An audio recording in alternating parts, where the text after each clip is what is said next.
Hello, welcome to the Coaching Room. I'm Jay Headley. I'm one of the managing partners of the Coaching Room. This program is for a range of people. Firstly, it's probably going to be right for you if you're looking to become a professional coach.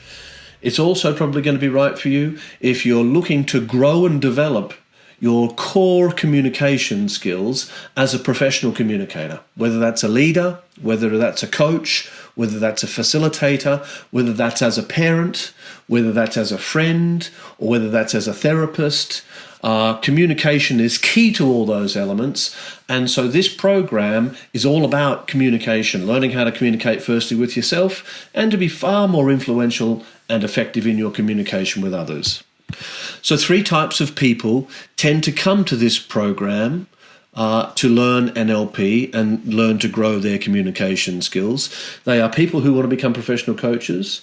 They are managers, leaders, HR professionals, learning and development professionals. And they are people seeking a deeper level of self-development. Available here on this program is a skill development course, and secondly, a personal development process. They're simultaneous because as you learn about yourself, as you learn about how you communicate with yourself, you'll learn about how that plays out with others.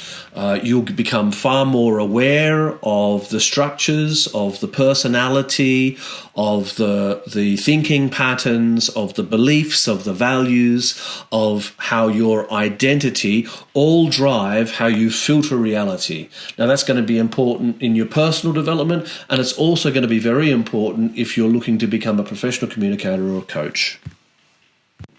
So why are we here?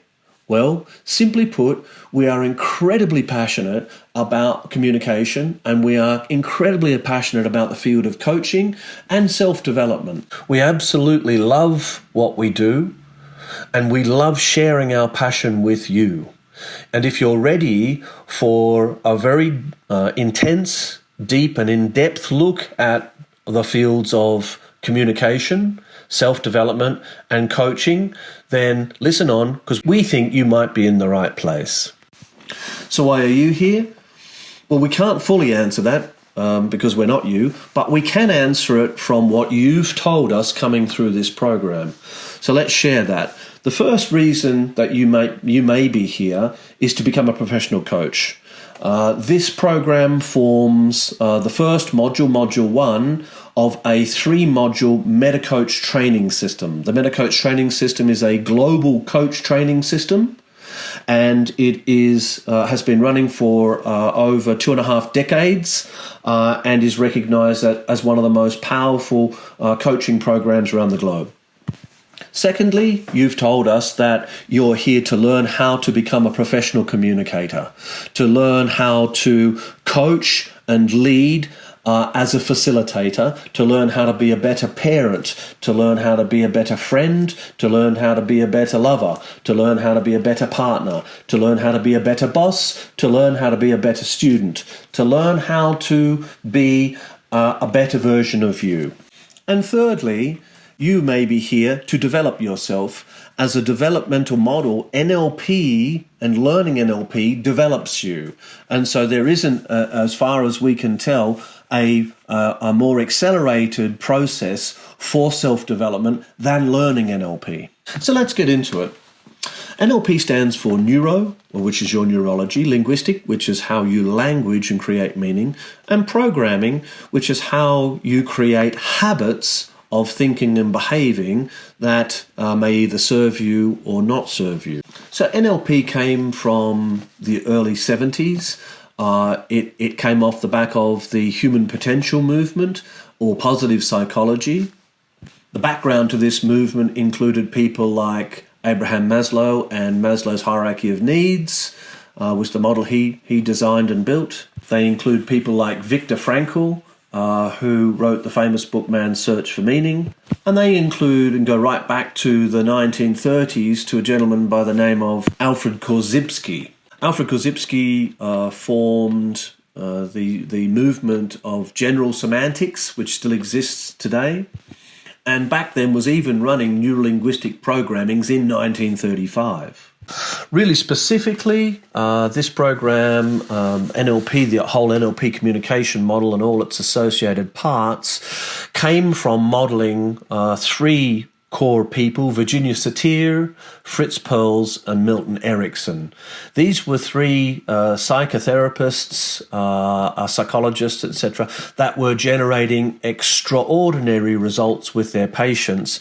Grinder, Bandler, and Pachelik came together and began modelling these guys, and from the work that they did in modelling how these geniuses did what they did, they created first and foremost the meta model, secondly the NLP communication model, the perceptual positions model, the timelines model, eye-accessing cues model, the meta-programs model, and many, many more. NLP is actually a field that pulls together many fields of psychology. We've seen NLP branch out into construct psychology. We've seen NLP branch into post-traumatic stress disorder therapy. We've seen NLP most famously front and center in the field of coaching. So NLP, and more specifically the NLP communication model, facilitates self-awareness.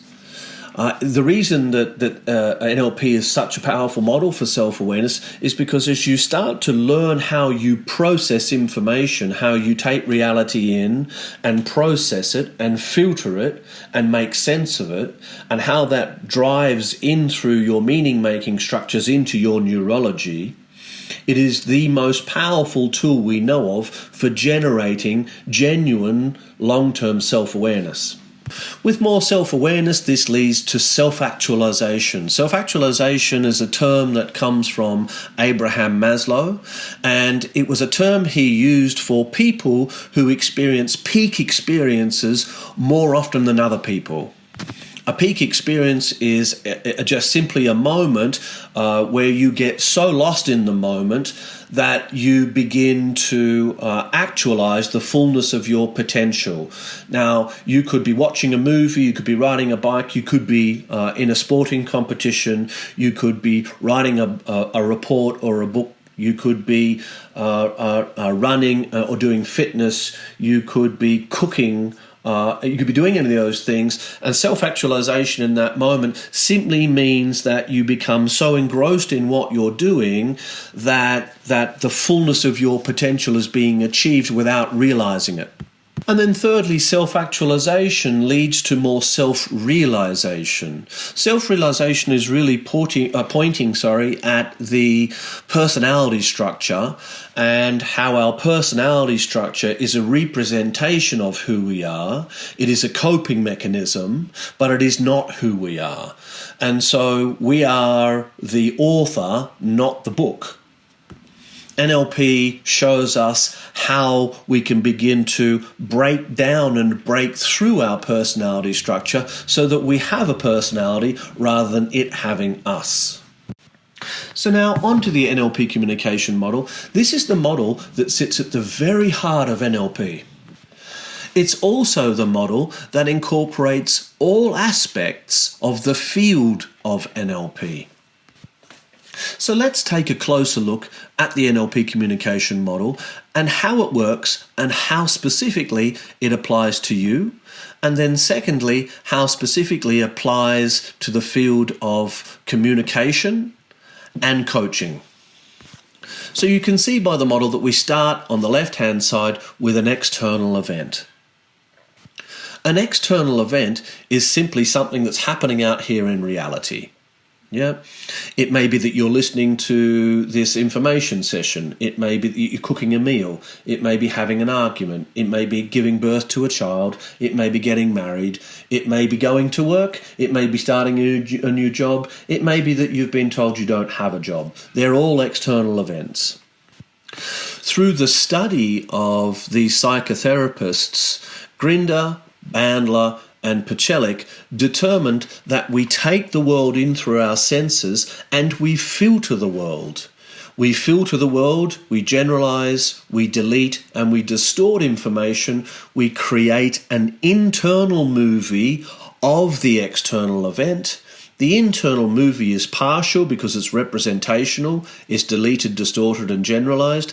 That movie then drives a mind, body, emotional state experience. You could call that a mood or a feeling. That then drives out through the physiology and facilitates your behaviors or your reactions. So let's start with the senses.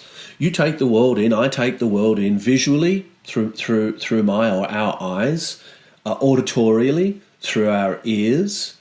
We take the world in kinesthetically through our neurology and through feeling into the world. We take the world through olfactory, which is smell, and gustatory, which is taste, and then we talk with ourselves about what we're experiencing. That's called auditory digital in NLP. In psychology, it's called the superego. It's the voice in your head. And if you're wondering, what voice is he talking about? That's the voice I'm talking about. As the world comes through our senses, before we get first access to it, we filter it. And so the very first filters are called meta-programs. Here at the coaching room, we call them the God filters, because they are the primary perceptual filters. Yep. So they filter what you're perceiving. Some examples of meta-programs. Meta-programs are continuums, and so they have ends, two ends normally. Sometimes they take the shape of a triangle, so there are 3 points, but for most of them, they are simply a polarity of 2 different ends. An example of that is, do you think in terms of detail, or do you think in terms of big picture, or somewhere in between?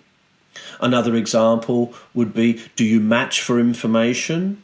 Do you mismatch information, or do you do a bit of both? Another example might be, are you introverted? Do you need to be by yourself to recharge your batteries? Or are you more extroverted? Do you need people around you to recharge your batteries? Do you need to go and blow off some steam? Or somewhere in between? That's called an ambivert. Another less well-known example is responsibility, for example. Are you over-responsible? Do you concern yourself with taking responsibility for what you have no control over? For example, other people's feelings. Or are you under-responsible? Can other people make you angry? Can other people piss you off? Or are you in the middle in healthy responsibility, and this is the apex? Are you in the apex position of healthy responsibility, knowing that you can only take responsibility for 4 things? Your thinking, your feeling, your emotions, what you say, verbal and non-verbal, and what you do, your actions and your behaviours. Another example would be, do you filter for the best case scenario? Are you optimistic? Or do you filter for the worst case scenario? Are you more pessimistic? And so, as an example, let's say you were detailed versus big picture. You were worst case scenario rather than best case scenario. You were over responsible rather than under responsible. You were extroverted rather than introverted, then you're going to communicate in a different way to somebody who takes the opposite styles of optimistic, of big picture, and so on and so forth. And so these meta-programs play out as your personality structure. They're your perceptual filters because they filter how you perceive reality. The next set of filters are our values, our beliefs, the way we use language, the memories and how we recast and remember the past, the decisions we've made, are making and will make, and how we code time, past, present and future, are conceptual filters. They are filters of conception. And so as we conceptualize reality, and that is think about our thinking, we are further filtering reality. And then the third set is generalizations, distortions, and deletions. And so all of these perceptual filters and conceptual filters delete, distort, and generalize reality. In fact, out of the millions and millions of bits of information coming through our nervous system in any moment, we human beings can only attend to about 7, give or take 2 bits, about 7 bits of information in any moment. As we're attending to those 7 bits, we're deleting, distorting, and generalizing the remaining millions of bits. So let me give you a metaphor. If you were standing on the beach and I was standing on the beach with you, and you leant down, licked your finger and put it into the sand and brushed off all of the bits of sand until there were 7 grains of sand left, and you turned to me and said, "These 7 grains of sand are the beach." That is about as much as a human being is able to catch of reality in terms of their attentional field. Yeah, that's all you can attend to. The remaining bits become generalized, distorted, and deleted. Now, the interesting bit here is that post-generalization, distortion, and deletion, you then make an internal movie about your experience. So you map reality after you've distorted, deleted, and generalized it. Now, this means a few things. And the first thing is that we don't deal directly with reality. Because we delete, distort, and generalize it, we are only dealing with the parts of reality we're able to attend to and therefore capture. This means our movies, or our map, is partial. Now that's really interesting to know, because if you know that your movie's partial, then you know that it is also missing large component parts of reality. And because our movies are partial, we can actually go in and we can change our movies. As a matter of fact, you're doing that all the time. The moment you remember a memory, you change it. You change it with your mind, body, emotional state, your thoughts, your sense experiences, your future pacing of reality, and your imagining of what's going to happen. You change those memories with what you're experiencing now, and then you refile them. That's why memories degrade over time, because the more you remember them, the more you change those memories. This sits at the very, very heart of NLP, because when we're coaching another human being, we're coaching to their representations, not reality.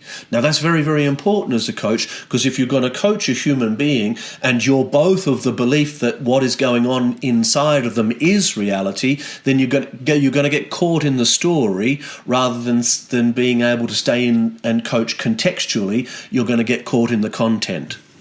So coming back to generalizing, deleting, and distorting, the meta model, which was the very first model that was designed and put together in the field of NLP in about 1972 and released in the book Frogs into Princes, the meta model sits at the heart of NLP, is a model modelled from Virginia Satir and Fritz Perls in how they used questions to understand how the person that they were working with deleted, distorted, and generalized reality for themselves.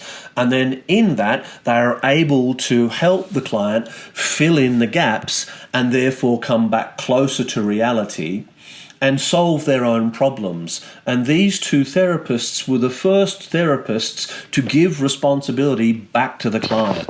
And that is why NLP sits at the heart of coaching, because coaching gives responsibility back to the client. Therapy, the therapist must take some kind of responsibility with the client because they're healing and fixing ills and sicknesses. And so they're working through problems and challenges. In coaching, we're actually coaching to the person's present and future development. We're not healing the past, so they're quite different modalities. The next aspect of the NLP communication model is states. And of course, our movies then drive into our neurology, because our movies are how we make meaning. Those meanings facilitate and drive our mind, body, emotional states. So when we run a movie, we feel something. When we remember a memory, we feel the feeling that was available to us when we laid down the memory. For example, if you remember a sad event, you'll feel sad now. If you remember a funny event, you'll feel humorous now. And so our movies affect our state, and our state is grounded in our physiology. And so our physiology is therefore a response coming directly from our state. The quality of your state is the quality of your experience, and our physiology then drives our reactions or our responses. Reactions and responses are a little bit different. Reactions, you've done them before, react. Response, you're responding from the present moment with all of your experience and learnings available to you, and you're taking right action for the moment, not from the past. That's the kind of core difference. So that's the basis of the NLP communication model, and when we go through the course curriculum, I'll talk back to the component parts of the NLP communication model and where each part of the curriculum fits into the NLP communication model, because in the program we'll continuously be coming back here so that you can understand how all the parts form a whole. So the next part I'd like to speak to is called the Virtuous Cycle of Learning. And this is a meta model. This is a model about learning. And so we bring the virtuous cycle of learning into all of our programs, including the NLP Practitioner Coaching and Communication Course, because it is a model that sits over and above and governs how we learn, for example, in this program, NLP. The virtuous cycle of learning comes from a group called Lectica and is designed to do a number of things. Firstly, to overcome learning biases. Secondly, to build self-awareness and awareness of others. Thirdly, to make important connections in the learning process so that the learning becomes grounded in your neurology for the long term, not just the short term. It's about seeking and evaluating new information, about applying knowledge, about the importance of reflecting upon your learning to deepen your learning, and then seeking and working with feedback is the final component part of the virtuous cycle of learning we also call VCOL.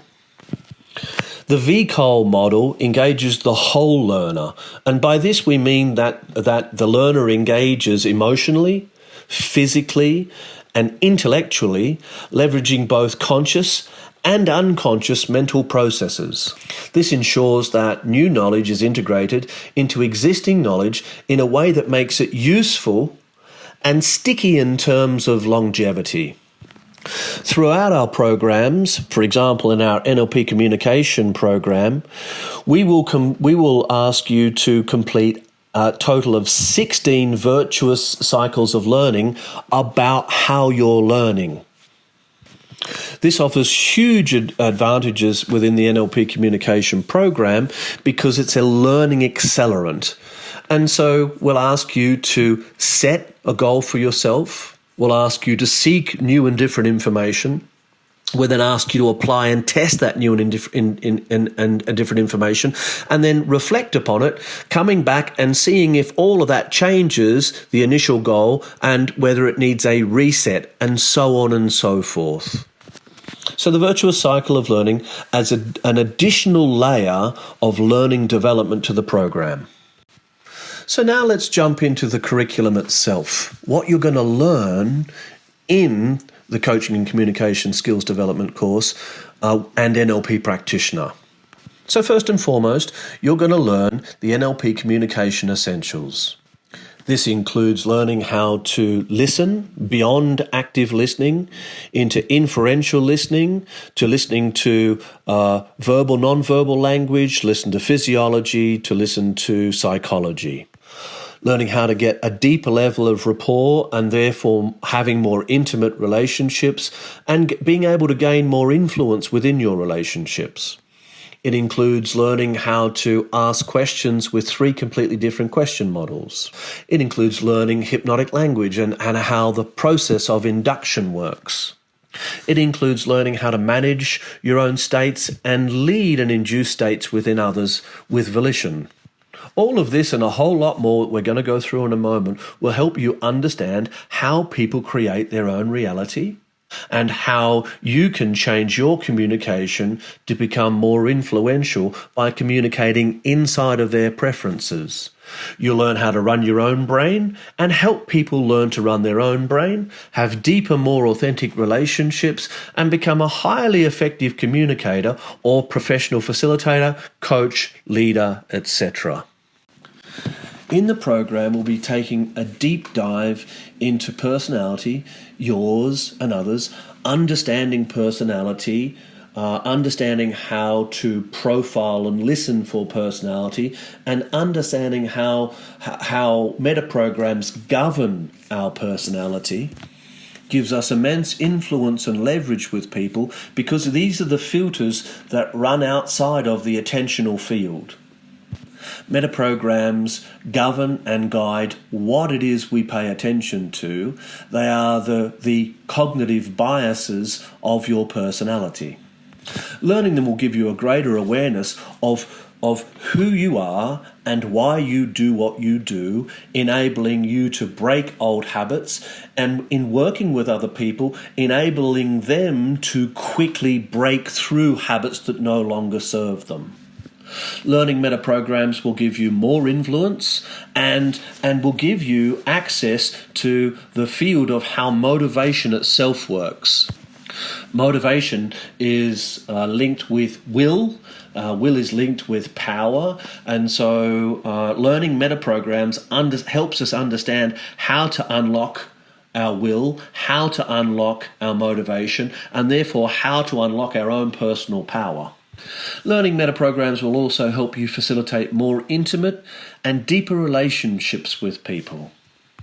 Metaprograms are also a profiling tool for understanding how people process information so that we can change the way in which we communicate to become more effective in our communication. So first and foremost, all professional communication and coaching starts with or begins with listening. Listening is different from hearing because we listen with all of our senses. We listen with our ears, we listen with our eyes, we listen with our physiology, we even listen with our balance. We listen to when the balance is off and it tells our system that something isn't right. That's part of the listening process. It's part of the listening to yourself process, actually.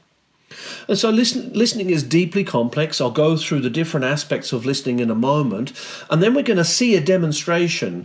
In this demonstration, I'm coaching a guy called Steve in our current NLP Practitioner program. And you'll see that we're listening for meta programs, which are the comprehensive thinking patterns that drive Steve's thinking. So more on that, because that's called psychological listening. So to simplify listening, we'll talk through some of the things we can listen for, and it's going to seem complex, and it does, and it is. But once you learn what you can listen for and you understand that you can listen for more than what's being said, indeed you can listen to what's not being said, then your listening can go to the next level. It actually becomes quite simple, but only with practice. In our world, talent is overrated and practice is underrated. With practice, you can and will become, if you practice enough, an outstanding listener. Even if right now it's not your strength, it can become your strength. It's developable. So some of the things we can listen for physiology. So physiology is gesturing. We can listen for what's going on with somebody's shoulders, whether they're slumped over, whether we're pinned back. We can listen to how they're holding themselves upright, leaning back, slouching. We can listen for where they move their legs, cross and uncross their legs, twist their legs round like a cherry tree. We can listen for all aspects of physiology, including head tilt, including blink rate. We can listen to people's voice, tonality, pitch, pace, volume, etc.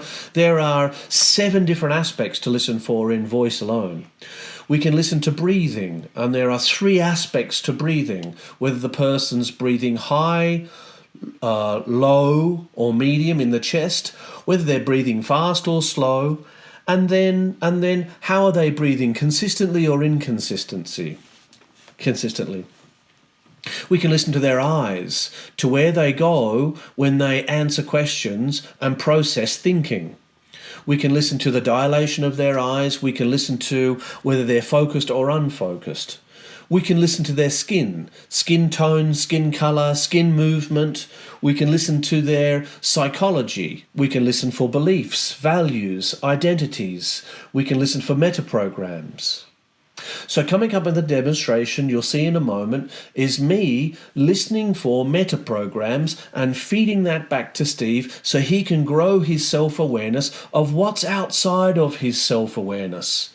It's an interesting demonstration, and afterwards we'll come back and we'll get into supporting through relationships. Everybody is back. Good. So we're going to jump straight into an exercise. And the first exercise is listening for metaprograms.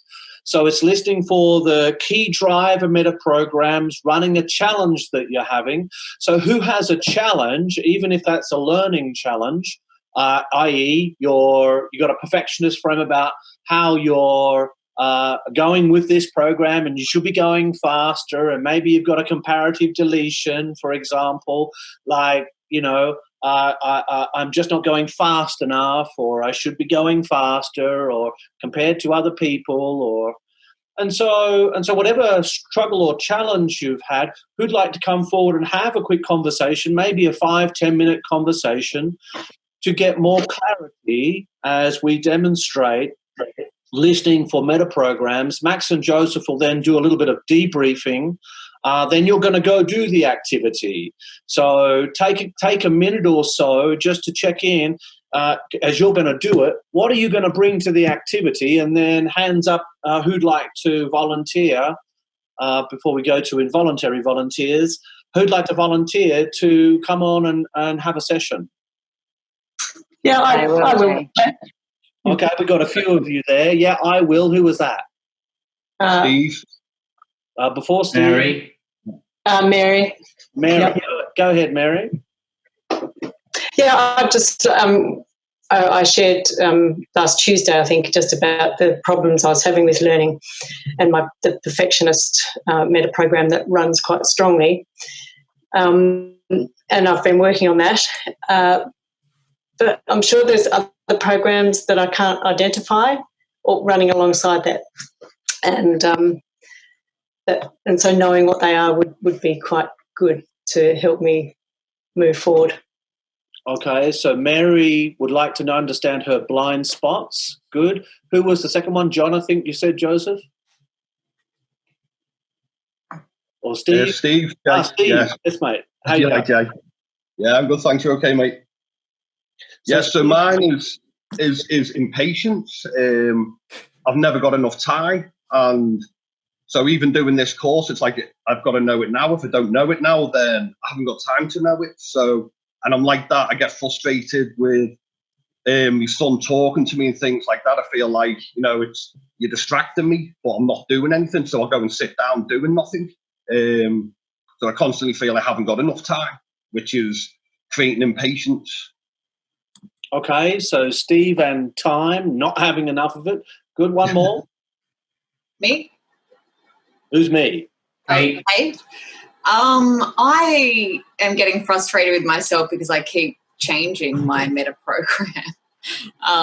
My drivers, the context changes, and then I just end up going in a loop and get What would be an example, Kate? That's quite global. Yeah. So, I mean, so, you know, I thought I was I thought I was a judger, but then reading a different context of that meta program,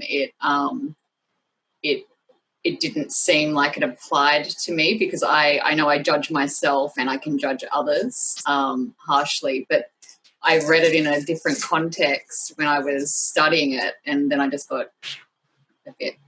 What context did you read it in, Kate? It was more so in, oh gosh, what was it?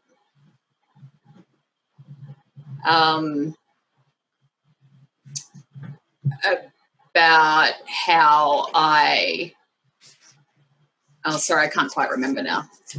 Okay, so the first thing I'm going to go is can you hear external authority? Because you read it in a different context out here, giving the authority to what you read in the context, yeah, and then you judged that you weren't judging.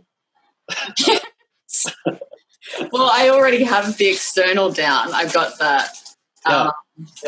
Okay.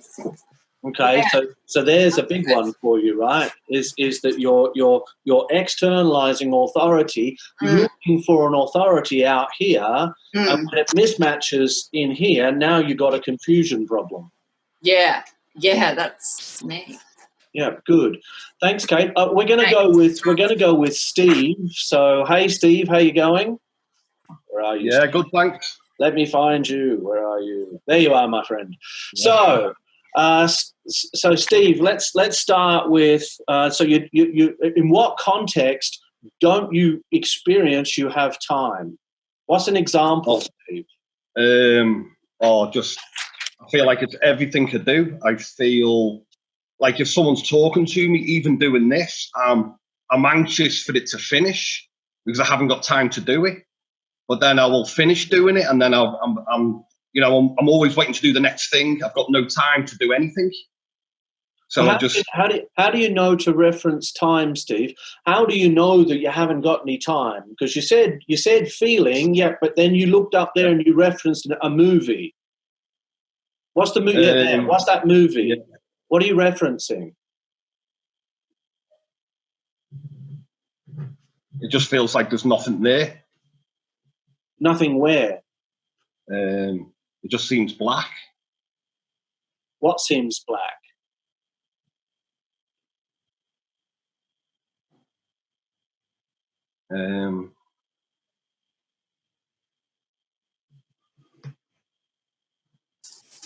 It's hard to say anything. It's just black. I feel like if it's not done now, it doesn't get done. Yeah, just it seems like a black screen, and it's a feeling of, there's nothing else. And so what meaning are you giving the black screen that means nothing else? What do you believe about that as you look into it for yourself?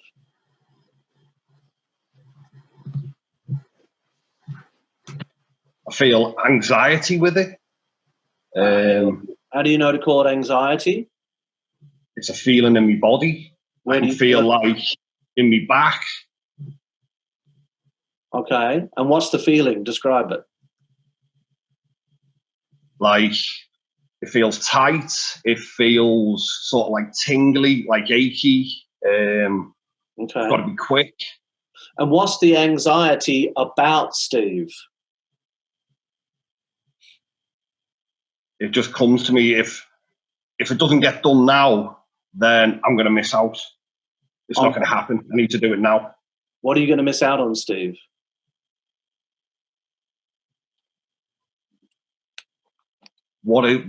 Something I want. Okay, what do you want?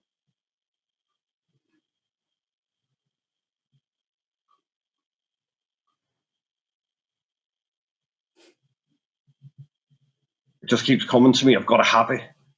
Yeah. When do you recall first feeling this for yourself, Steve?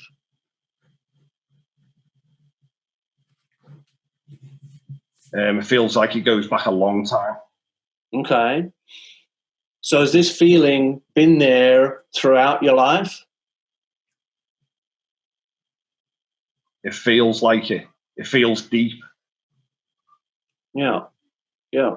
And so let's say that's true, and it goes back to a really early version of you. What was it that early version of you missed out on that you're still carrying here today with you that holds that gestalt feeling in place, Steve?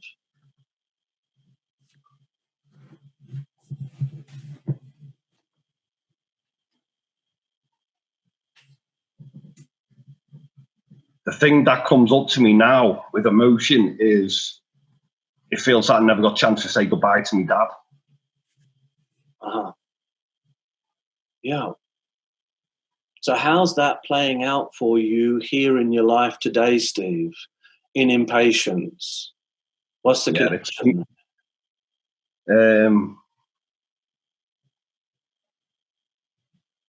It's just, everything is just constantly driving me, like constantly pushing me. It's like I've got no time for anything, where I know I have got time, but it's just constantly driving me.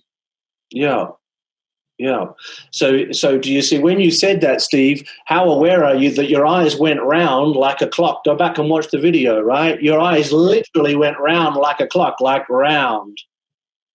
Hey. And so, hey? I was just going to say, is that significant, the fact that it went round like a clock? Is it? Yeah, probably. Okay, what's the significance of it then?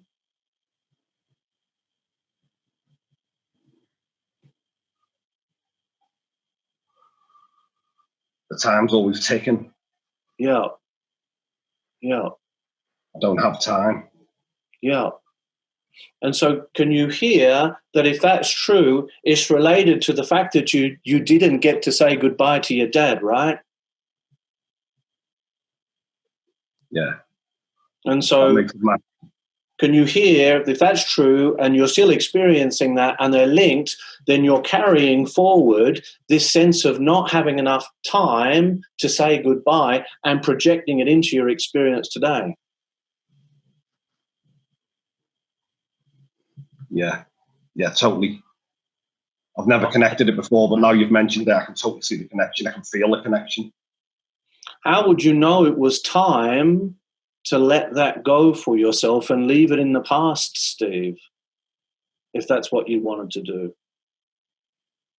Because I'm not appreciating, I've got my boy here with me now, and I'm not appreciating what I've got, and it frustrates me because I want to appreciate it, and I frustrate myself by constantly doing this, and then I do it, and it's only afterwards I realise I've done it again.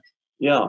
Can you hear then, if it's happening with your boy, that you're memeing down your childhood experience to him? Yeah. And that's what I don't want to do. Is that a choice? He has his own experience, but it's the environment I facilitate for him to have his experience, and I'm not giving him that environment. I'm giving him a rushed, anxious environment, opposed to a relaxed environment where he gets time to express himself. And so that doesn't answer my question. Is that a choice?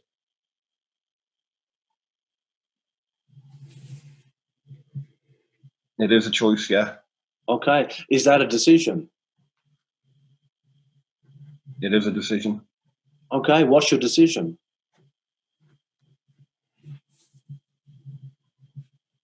To give him the time he deserves, to let go of the past. Is it time to give yourself the time you deserve to let go of the past, Steve? Yeah. And that's what's most important. Is it? Yeah. Is it time for you to put front and center what's most important for you, Steve? Yeah. Is that a decision? It is a total decision, yeah. Yeah, I can't give him what I don't have. Do you have it now? I do, yeah. Good job. Thank you very much, as You're always, welcome. yeah. Thank you. So, Scott? Yeah, so a couple of meta programs there. The big one for Steve, and hopefully you saw it not only and heard it in the language, but saw it in the eye accessing. And so Steve is constructing the future all of the time. And so his meta program is future orientated as opposed to here now. And it's future orientated referenced on the past. And so he's got access to both, but his driver meta program there is focused on the future. So there's one of the meta programs. There's also a element, and you can speak out to this, Steve, if you want to, in the meta program of responsibility and being under responsible for what he wants based on the strategy that he himself is running. And so looking into the future, missing this moment, along with the under responsible for there's nothing I can do about that because I don't have the time for that. So those are two of the primary driver meta programs running for Steve. He wants time, and he's constructing the time he wants in the future, which looks black, which is telling him he hasn't got any. And he also wants it, but he doesn't know what he wants, but actually what he actually wants is time. Yeah, makes a lot of sense. Right? And so that's available to you, Steve, now. It's never going to be available to you in the future. You've never had tomorrow. Or yesterday. Yeah. And so strong visual rep system there, which is part of your meta programs, representational systems. Whether you noticed it or not, once you've got off imagining a black future with nothing in it and therefore no reference for being able to do anything, you just did a very gentle look to an auditory construct, which is horizontal and to your right, Steve. Do you know what you were listening to in those micro moments? Yeah, there. That last little bit, what are you listening for? What are you imagining being said? I think it was me talking to myself. Right. Yeah, positively. I said, yeah, we can do this. Okay. And have you heard yourself say that before? No, I motivate myself, but what I give with, I listen to myself positively. Right. But then that always turns into judgment. Right, yeah. It'll flip on it as quick as it's promoting myself. It will start criticizing myself. And then the other one with your dad, and I know it's a delicate subject to a degree, maybe not. Are you there's matching or mismatching occurring? So let me ask you a question, and then I'll check in with this meta program. Did your dad have time for you? He'd split with my mum, and my mum had convinced me he didn't want to see me, and it wasn't the case. So I'd wait for him on a Saturday, and he would never turn up, but he was never meant to. So do you see? You said no, and then you said that actually he didn't know to have time for you. So did he have time for you? No, he didn't. How do you know? Because from what I can gather, he made time for the partner he was with at the time. Right. Okay. So you can see you're guessing there, right? Sort of, just from what I can remember, yeah. So the final bit in there, Steve, then is, are you matching how he was, or are you mismatching how he was as a father? Are you like him, consciously or otherwise, or are you intentionally trying to not be like him? I'm trying to be like him because I knew he loved me. So I try and emulate that feeling. Right. So to include all of that in matching, you're emulating him, not actually giving time to you. To not be myself, I'm trying to be like him. Right, and therefore your son's experience is your experience of your father as you match him. As you've memed it. So he'll be on this call with us in 15 years' time going, I just don't have time to sit down with my boy. That's the epigenetic meme, right? That's going to run through. And so now you have a real opportunity to stop referencing the past, maybe start mismatching how your father showed up as a father, and then be here now. Yeah. And it's going to take practice, right? It's not a digital happening. So handing over to you, are you noticing some of these meta programs more clearly? Yeah, you know, I worked with, I've had a few sessions with Jay now, and I've done the course back in March. So since the beginning of that, I'm recognizing program after program. I feel like I've got so many deep ingrained programs. So I am starting to see them come through now, which I'm enjoying because this stuff's tortured me for long enough. Right. So to recognize it now and be able to look through it is, yeah, it's massive. So what's the one move from tonight for you? For me now, I'm going to be more myself and give myself time to know who I am, right, so I can show up as me for my son and give him the time he deserves and myself the time I deserve. High five. Yeah. And Steve, as a quick final offering, Steve, just that last statement, I've tortured myself with this stuff. I've been tortured with this stuff for long enough.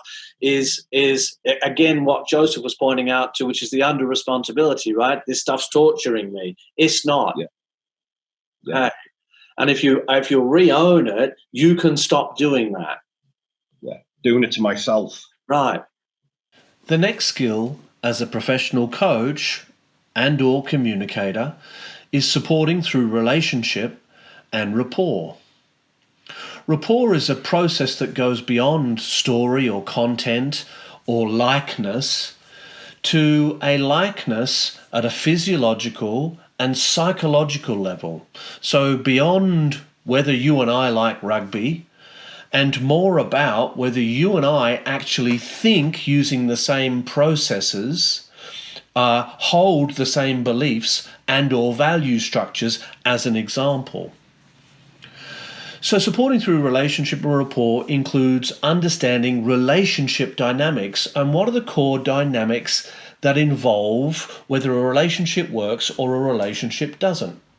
And so this enables us to build deeper relationships, have much more intimacy and openness with others, and have your communication received as you intended it to be received. And if it's not, correct that very quickly by re-establishing rapport and communicating inside of that newly re-established rapport. Rapport is a process of pacing and leading. What can we pace? Well, we can pace people's beliefs, their values, their intentions, their identity. We can pace their metaprograms or thinking patterns. We can pace their breathing. We can pace their physiological movements.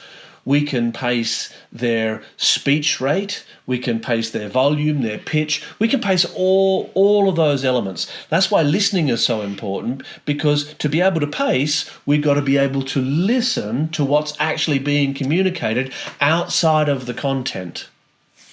In this next demonstration, we're going to see Joseph and Beck support through first, second, third, and fourth person perspectives. This is called the quadrants. And in the demonstration, we'll see Joseph walk Beck through her perspective, another perspective, an objective perspective, and a systems perspective in order to get more information around a relationship issue she's been having. We hope you enjoy the demonstration. As we come back, we'll get into precision questioning. Just pin the Rebecca up. Hold on. Pinned up.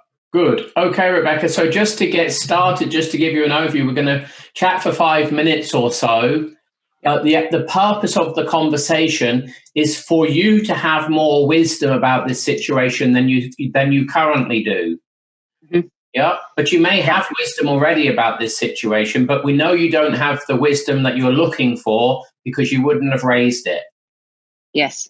And then I'm going to direct you through the different quadrants, and we might use your partner's name or first name or nickname or whatever you'd like to call that person.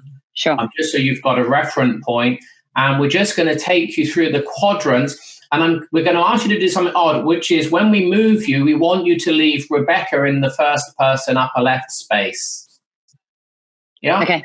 Okay. Yep. Are you ready? So we'll just play with this, see what happens. At the end, we'll come back, put you back in Rebecca's place and ask Rebecca, are you aware of anything now that's valuable that you weren't seeing previously?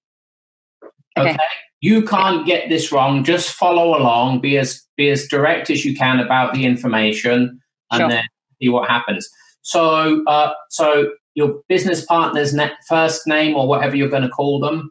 Sure. Yeah. His name's Robbie. It's probably relevant that I let you know that he was someone that I dated a year ago. So I went from dating him to working with him. Okay. Okay. So Robbie, did you say? Yes. Okay. And so is there a particular situation or event which actually is giving you the most problems? Yes, I guess it's the fact that the way that the business is focused at the moment, he thinks it should be on one project. Understand the content. Is there a particular conversation type that you would like to resolve with him? Yes, it's the discussion around aligning ourselves on how the business can move forward, because at the moment it's not moving anywhere because neither of us can agree. Okay. And have you had one of those conversations recently? I've had 10 over the last week. Okay. So take the most difficult one of those, just in your awareness. We don't need to know it specifically, and we'll start the process. We'll just call it your business direction conversation. Sure. So I'd like to talk to Rebecca first. Mm-hmm. So Rebecca, what's your view of the business direction difficulties with Robbie? What's your view of what's going on with both of you? I feel like he's making a decision for himself, whereas I'm making a decision for the collective or the other people within the business. Okay, so he's making a decision for himself from your view, and you're making a decision for all of the people in the business. Yes. Including him? I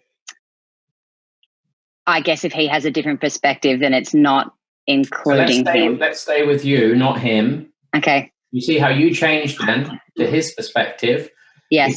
Something's in the question that your Rebecca doesn't like. Yeah, I just realized that I'm probably not including him when I'm saying I'm speaking for, like, I'm looking out for the business. I'm looking out for everyone that doesn't have the same perspective as him. Let me speak to Robbie. Now, you just got to pretend to be Robbie. Okay. Robbie, how do you feel about your business partner trying to make business decisions for everybody in the business except for and not including you? I feel like I'm not being considered. Okay.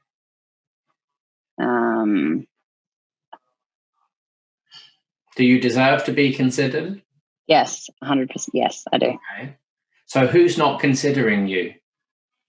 One of my business partners and someone that is supposed to care for me. Would that be Rebecca? Yes. Okay. And then how do you feel about her not including you as a business partner in her decision making? Robbie. I feel left out. That's how you feel. But how do you feel about Rebecca leaving you out and considering everybody else? I feel like, how do I feel about Rebecca? I feel like be honest, Rebecca, Robbie. Be honest. I'm annoyed. Come on. I'm frustrated. I'm annoyed. I'm frustrated. I feel like she's just kind of leaving me out to dry. And answer this question, Robbie, really quickly. Look at me while I ask you it. Why is she? Why is she leaving you out to dry? Why? Because she's thinking about herself and what she wants. Okay. Okay. So we're going to leave Robbie there. You can see the processing. We're going to leave Robbie there. I'd like to move your awareness into the third person, okay, into the upper right quadrant. Okay.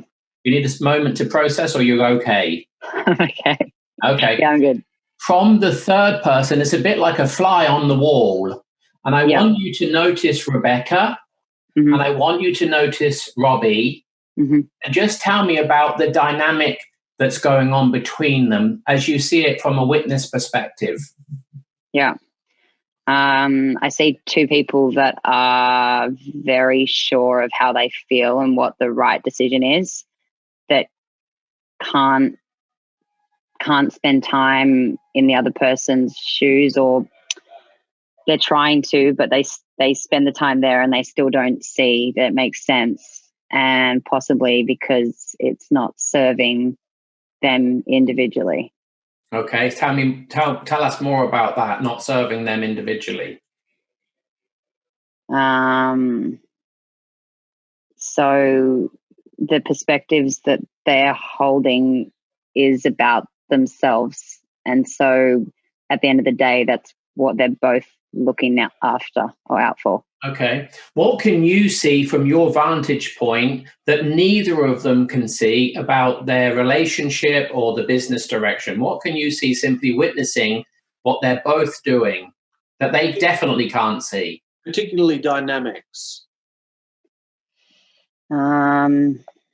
This is probably a pattern that's been occurring over some time. So it's in line with. So you can see that? Yes. Can they see that? Yeah, they can see that. Okay. Yeah, they can. Is there anything so what's something they can't see about them that they can't see or they're not acknowledging together?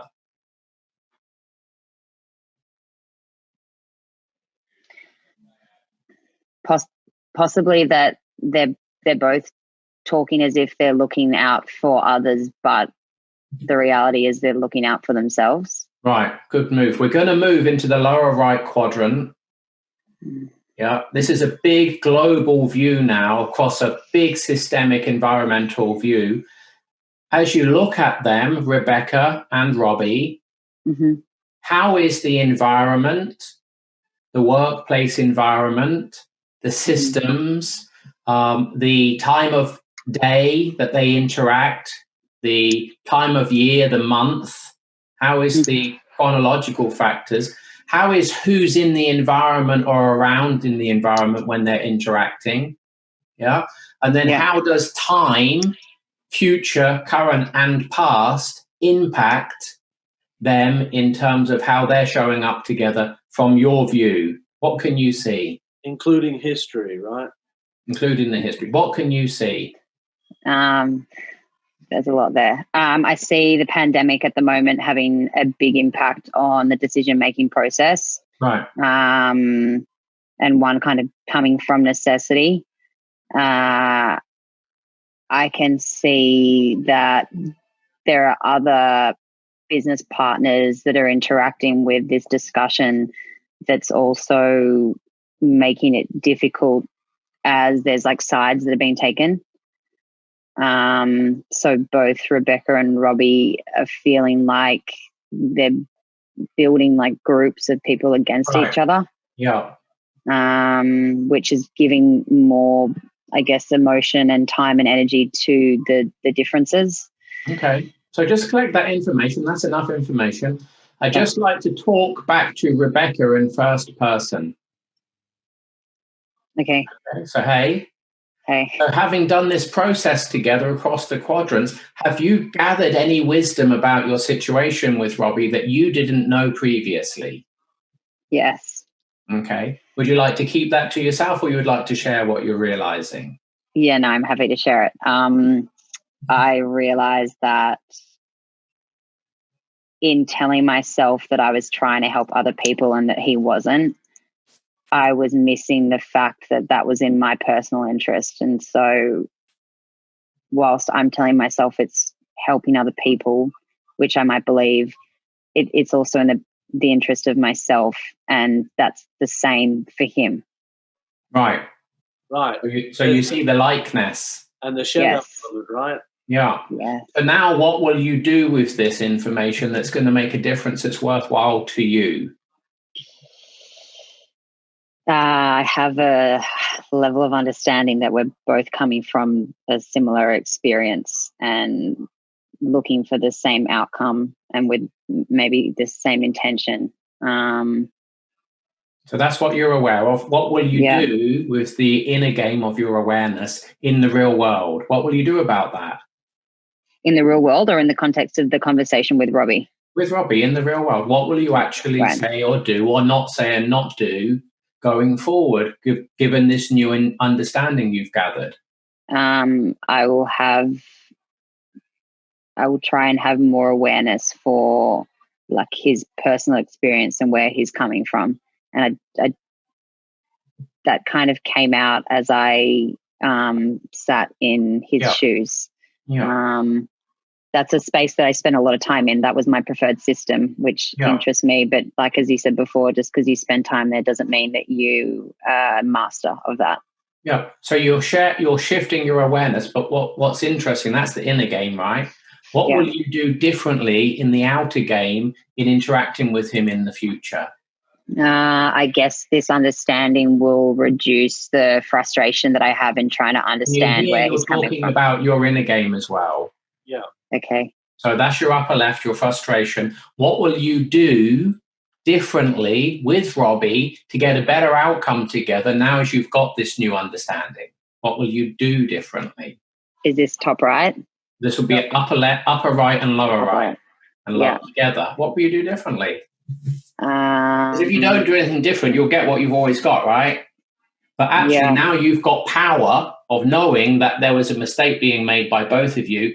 If you don't have that power, then if you have that power, you're responsible to using it. What will you do to resolve this issue with your business partner? Can I bring this to light? Like, can I explain this perspective? Yeah. And how would you do that? Conversation, email, text message? How will you do that? Conversation. Okay, conversation. And when?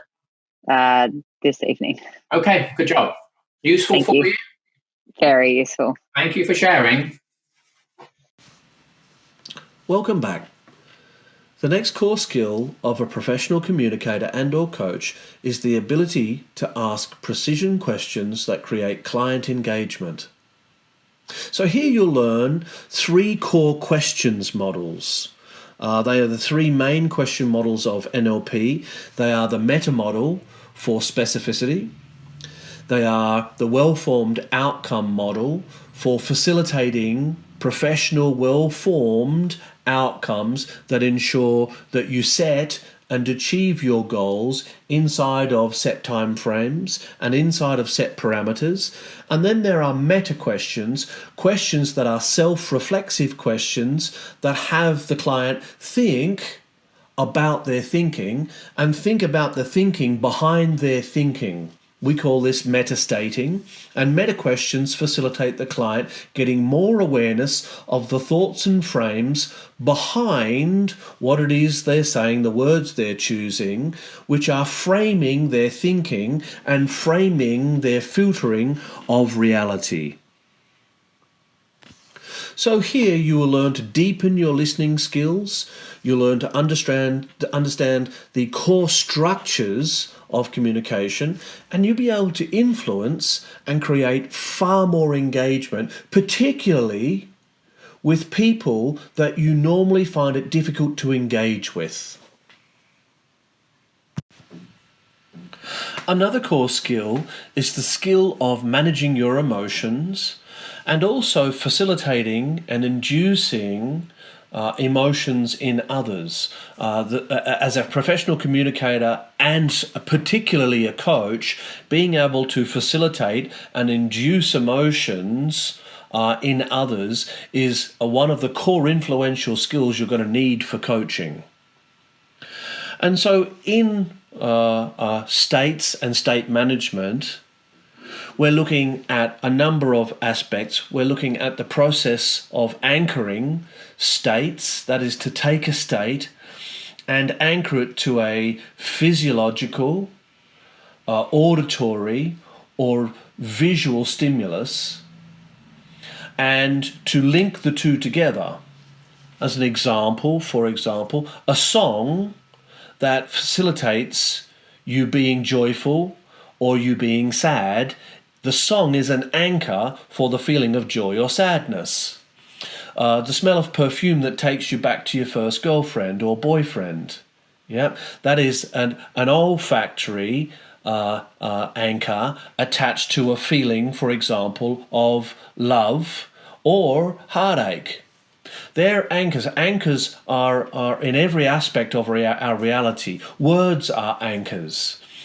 Driving past your old school, the school visual representation is an anchor. Maybe an anchor for feeling left out, or feeling shame, or feeling joy.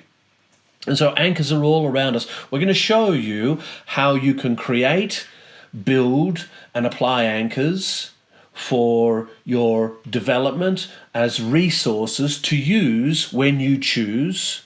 We use this in high performance sport, we use this in leadership development, and it has an immense impact in our coaching. States and state management also include a distinction by a guy called Alfred Korzybski in his groundbreaking book 1933, Science and Sanity, called the map territory distinction. That is, the map is not the territory, they're different. And so, as an example, the menu is not the meal you receive. The menu is the map, the meal is the territory. And so the difference between the map and the territory is emotion, or energy in motion. And so we'll show you how the map territory distinction can be transformative. For example, coming up after this, we have another demonstration, our final demonstration, between Joseph and Beck on the map territory distinction, or what we also call the acceptance pattern. And it has and can have an absolutely profound effect in the most heartbreaking or difficult circumstances from your past. So in states and state management, or emotional management and mastery, you develop your emotional intelligence and absolutely improve the quality of your life, and as a professional coach, the quality of other people's lives. You'll learn to become more persuasive and influential and have deeper, richer relationships and therefore conversations. And you'll also be able to create harmony within your relationships. Enjoy the demonstration. Afterwards, we'll come back and we'll look at limiting beliefs. Okay, tell me what I'll get a couple. Tell me what you'd like to work on, Jane. My dad passed away when I was a kid, and I think I'm still angry about it. Okay. How much does it impact you day to day? It impacts like multiple areas in my life. I struggle to like have a relationship with like male figures, whether it's work environment or personal. Because what? Because I don't have that reference point, I suppose, like what a father figure would be. Right. So just let me feed this back to you. What's being heard is your father died early in your life, and you weren't expecting it, or were expecting it. Well, I was a kid, so I probably didn't expect it. Okay, and so now you've kind of grown up without that masculine, energetic father figure, right? Okay, and so that's bothering you today in how you relate to other guys and men and male figures. Yeah? Yeah. Okay, yes, I'll discuss it. So let me just pin this here. So let's work with that, Jane, because it seems straightforward enough for us to do a real significant shift for you in just a few minutes. Just to let you know, it's not going to teach you how you might relate with male figures in the future, but it is going to free you to be able to find out. Okay. Would that be useful and valuable for you? Yes. Okay. And so just to tell you what's going to happen, I'm going to help you access a state that we're going to use. I'm then going to ask you or help you find, and this may be challenging for you, and you can stop if you want to. I'm going to help you find the referent memory event you have of your father passing, whether that was when he passed or just the memory that you have of it, right? Let me just check, is that going to be manageable for you just to go back and find that event? I think so. Okay. And then we're going to build this resource, and then we're going to have a conversation about the event. And then I'm going to bring with you this resource to this situation to free you from it. Then we're going to check in on with your event that you're registering with your father and see if it's shifted. You don't need to do anything, Jane, except for be okay and follow along with the pattern. This has been done dozens and dozens and dozens and dozens of times live with people. So you're in a safe process here. It's being recorded, so you can obviously watch it back when you're ready. Are you ready? Mm-hmm. Okay. I'm just going to pin the video just so that I can see you. Okay, good. Okay. So the first thing that we're going to do is we're going to get you to access the memory, Jane, of your memory of your father's passing, either when he did or just your memory of it. So can you just go back to that time when you're ready? Mm-hmm. You know he passed, right?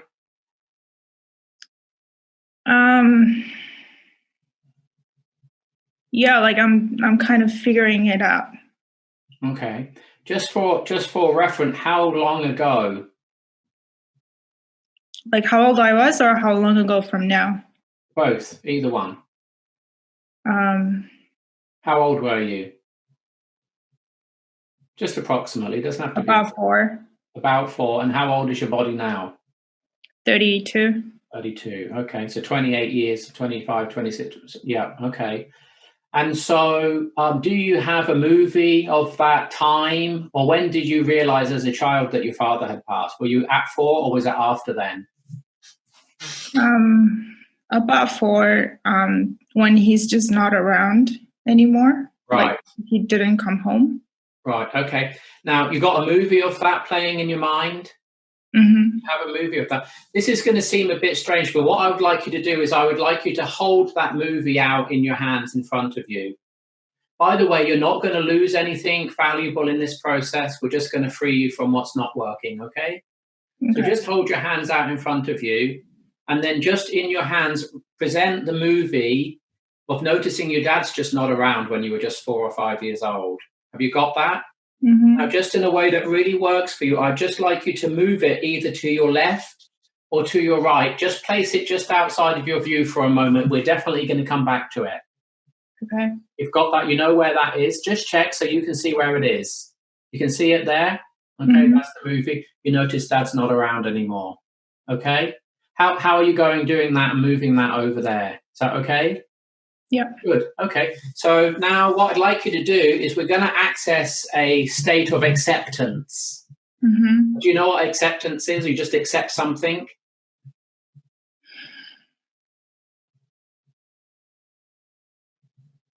Yeah. Okay. What one thing have you accepted before? Like that it's raining, you're going out in a new blouse or dress and it's rained, or somebody's let you down, they've not what one-time event can you think of, maybe recently, where you've just been accepting of it? Yep. Okay, you've got that. So tell me, what was happening and what did you accept? Well, what's happening with COVID right now, so it's changed some of my plans and I've just accepted it. Okay, can I just get you to move back if you're in a chair so I can see your top half? Yeah, all of you, just go back. That's lovely, great, thank you. So COVID's happening around the world, right? Do you just accept that's just what's happening? Mm-hmm. Can you accept it? Yep. Do you accept it? Yep. How do you know you accept it? I have no resistance to it because I can't do anything. Like I'm doing everything I can from my perspective, but I'm not going to worry about the parts that I can control. Yeah. Did you see that you just raised your shoulders a little bit then? Did you notice that? No. Look at my shoulders. You just a little tiny micro movement when you were talking about accepting it. So just feel that. Is that where acceptance is in your body? Just a little movement. It's nothing you can do about it. Yeah. You've also, the mouth turns down a little bit. Yeah. right? You're noticing that, right? So just do that for me as a sense of your expression of acceptance. A little bit of shoulder shrug, nothing you can do about it. Mouth turns down a little bit.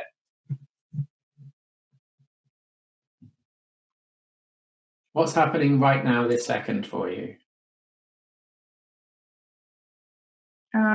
Relaxing. Okay. Can you accept that you're relaxing? Yeah. How much acceptance do you have a sense of 0 through 10 right now? Just being accepting of stuff.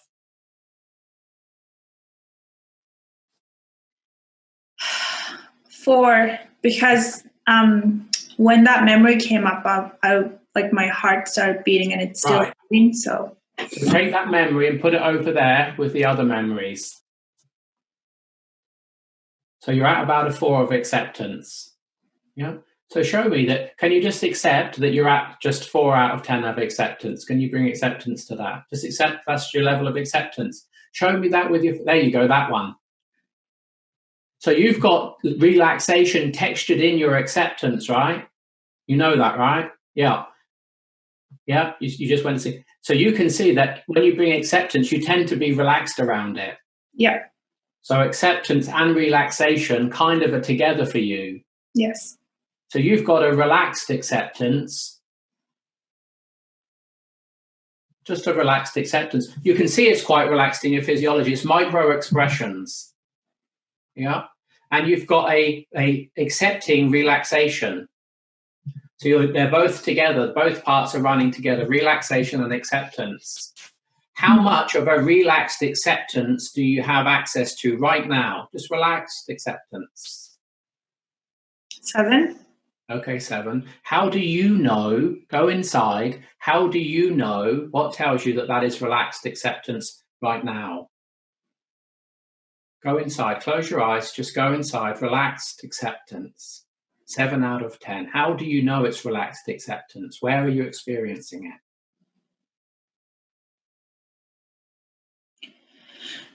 My head. Yeah. Notice it's also in your breath, release of your breath, and it's in the shoulders up and down. Yeah. How much of that do you have now? Relaxed acceptance. 8. Okay, 8. Okay. Now, I want you to show me that you can do this yourself. So what you're going to do is you're just going to raise your shoulders a little bit, breathe in, let the mouth relax, and breathe out a little bit. Relaxed acceptance. Yeah. 8 out of 10. Okay. Now, from there, I would like you to look over to your father's passing. Yeah.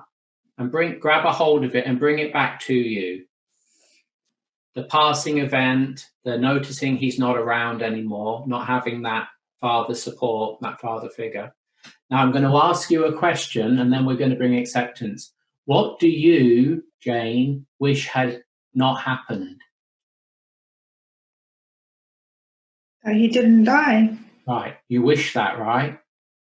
And for a little girl and all of your life, it's a really, really understandable, heartfelt wish, right? Wish he didn't.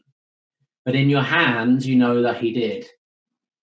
Okay? When you're ready, if you are ready to really let go and live your life how he would have wanted you to, I would like you to bring acceptance in a really relaxed way, yeah, to the fact that he passed and that he was not there for you as a guide, not at least in the real world. Yeah. You're not losing anything, you're just becoming more free. That's the one. Settle in and just bring your power, right? Your power of relaxed acceptance to the fact that he passed. And just allow your mind, your heart to open to that. Big breath.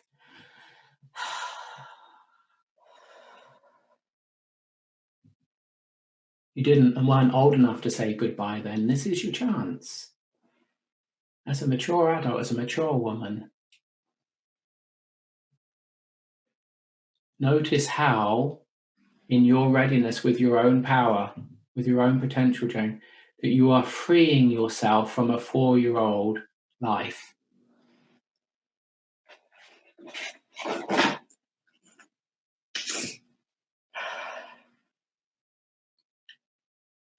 Just feel the gentleness and the love of being you.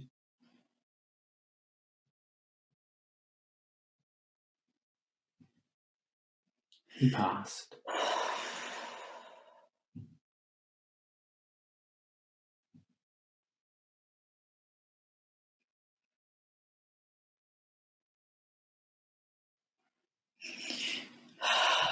That's the way. If he could have gifted you something, my guess is he would give you this level of freedom from his passing. Maybe he did.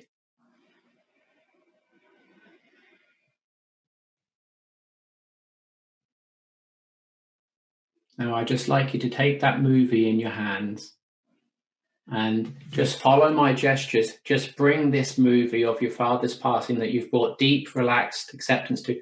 Just breathe it back into your heart as a part of you, not separate from you, part of your resources, your power, your life experience, and your capacity to be able to accept anything that life may throw at you when you manage to be able to accept this. Anything else, any struggle, any difficulty from this point forward just fades into irrelevance in the power of your relaxed acceptance.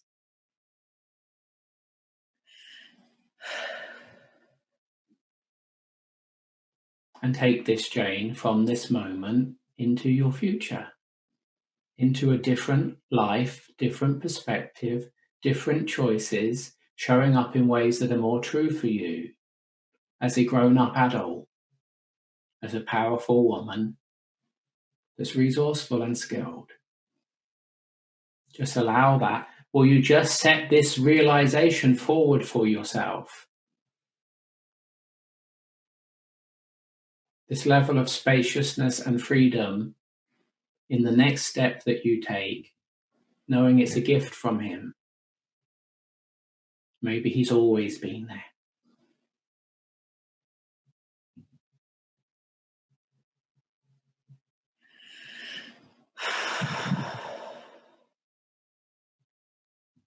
We're just going to leave you with some space, okay? Lovely to see you, and thank you for showing up. Thank you. A very important aspect in the field of NLP, and particularly in coaching, is the ability to understand how beliefs are created, how they potentially limit us, and how they can empower us. Here we're going to show you the structure of beliefs so that you can quickly and easily pull a belief apart and put pull a belief apart and put a brand new one back together that serves you. And so human beings carry around limiting beliefs. A belief is a generalization from a past event, from a past experience or a past referent that we carry around and filter reality through. And so if something happened to me in a past event, I believe that this person, this event, when this happens, it means A, B, and C. Now, that belief may have been made through 1, 2, 3, 4, 5, 6, or 100 different events connected together that forms a structure in my mind that says when this happens, here's what to expect. So beliefs are expectations based on the past projected into the future. So in this process, in this module, we'll show you how to quality check and change your disempowering beliefs. They might be beliefs about yourself. They might be beliefs about others. They might be beliefs about your capacity or your ability. They might be beliefs about your relationships. They might be beliefs about possibility. We'll help show you how to stop self-sabotaging and get yourself out of the way. And here, by doing so, you'll improve the quality of your relationships and particularly the quality of the relationship with yourself. At the core of NLP is hypnotic induction and hypnotic language patterns, commonly known as hypnosis or clinical hypnosis or hypnotherapy. NLP shows how hypnotherapy works. Actually, it came from modeling master hypnotherapist Milton Erickson in the late 60s and early 70s, actually, from understanding how he did, and he was the first person to pull hypnosis out of really the Freudian approach of the tick-tock, into a therapeutic field and therefore a conversational process that engaged the person or the client in their own meaning-making structures. NLP is hypnotic induction, hypnotic language. It is the understanding of the process of how hypnosis itself works. Hypnosis is nothing new, it's nothing exciting. We're constantly hypnotizing ourselves into states throughout the day. In our self-talk, in the movies we play in mind, we're inducing ourselves into a various number of states and meta-states throughout an average day. We're probably going to go through a couple of hundred. And so here, in this module, you'll learn the process of understanding how inductive language works, how to use it with your client conversationally to become more effective as a professional coach or communicator, to lead states within yourself, to lead states within others, to manage yourself more effectively, and help yourself and your clients change habits that no longer work, but maybe once did. So, remaining topics in the course curriculum included the study of the art of persuasion with framing and reframing. We'll show you 21 ways to reframe and 14 different ways to frame. When you're able to master framing and reframing, you're building what we call frame intelligence. That's the ability to catch the frame running a person's game. And when we can hear the frame and make changes in the frame, the game changes. For example, beliefs are frames, values are frames, identity structures are frames. Metaprograms or thinking patterns are also frames that frame how we receive information and therefore filter it.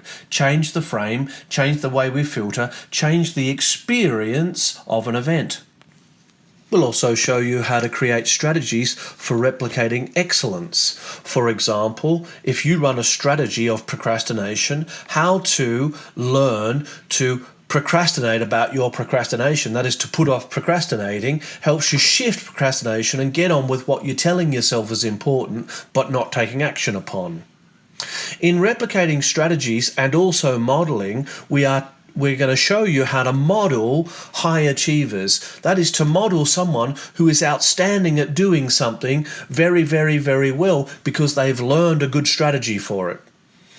We're going to help you to understand how to model difficulties and pull apart the strategy so the strategy can't run. This includes phobias, but more on that later. We're going to show you how to model specific behaviors that enable you to replicate excellence faster, including in the fields of sales, for example, how to learn how to sell. One of the key attributes of a salesperson is extroversion. So how would you model extroversion? We're going to show you. And we're going to show you how to create new skills quickly and easily so that you can do things like learn languages or learn how to snowboard 10 times faster than you normally would by understanding the differences that make the difference. We're going to show you how to set and create well-formed outcome goals that actually work. You can join the 5% that set well-formed outcomes and generate 95% by their own standards and their own subjectivity success. We'll show you how to have power conversations and transform yourself by creating life goals and help other people create and stick to life-changing goals. It's an essential part of effective communication, effective leadership, effective parenting, effective coaching. And finally, we're going to show you some NLP patterns that help you do things like cure phobias and fears. Yeah. First, we'll show you the difference between a phobia and a fear, and then we're going to give you a 10-minute guaranteed 100% success phobia cure. how you can shift phobias, how you can shift fears, how you can pull apart stuff like post-traumatic stress disorder very, very quickly and discover what is the positive intention of continuing to run the phobia or the post-traumatic stress that I may not be aware of, shift that and shift the experience. So that's the course curriculum. We do cover other aspects we're not going to mention in here because the video would go on for far too long. We want to keep it short, sharp and succinct. And so there's much, much more in the content here that you can get into. You can find that content in our NLP Practitioner brochure, which is downloadable on the site www.thecoachingroom.com.au. So finally, we'd like to walk you through our learning management system, which is one of the real benefits of doing the online live NLP program. We'd like to walk you through what's included in the learning management system and how it takes learning to the next level. We'll talk a little bit about what students are looking for and why you come and join us. We'll talk a bit about what's going on in the current cohort. And then we're going to give you some dates and a special offer which is available for the next 48 hours after listening to this presentation.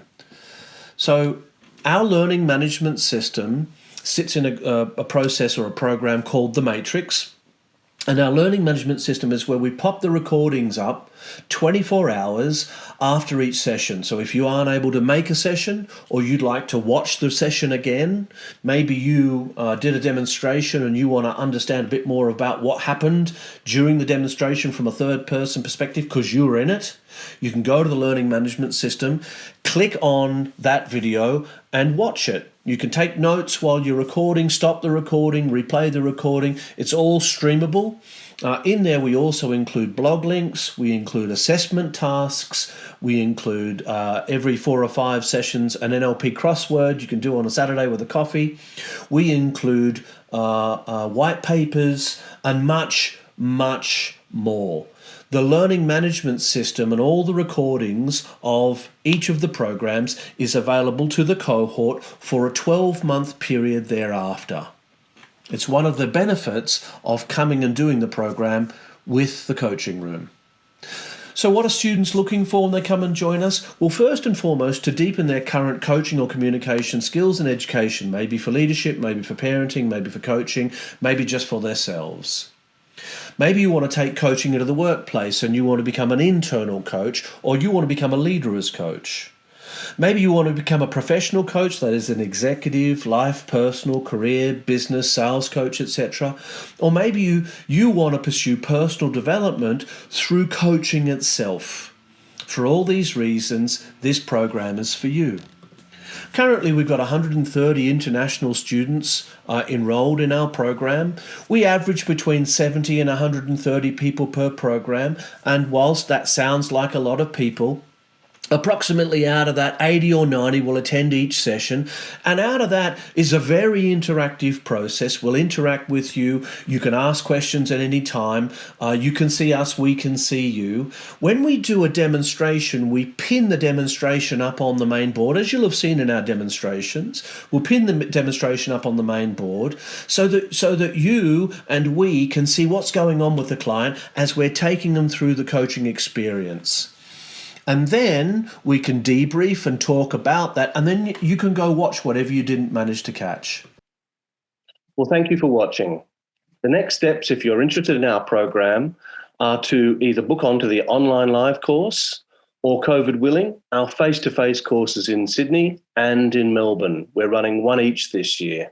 We run 4 online live courses per year. They run every 3 months. If you look down below here, you'll see a couple of discount codes, one for online live and one for face-to-face. Look forward to seeing you in the room. Bye for now.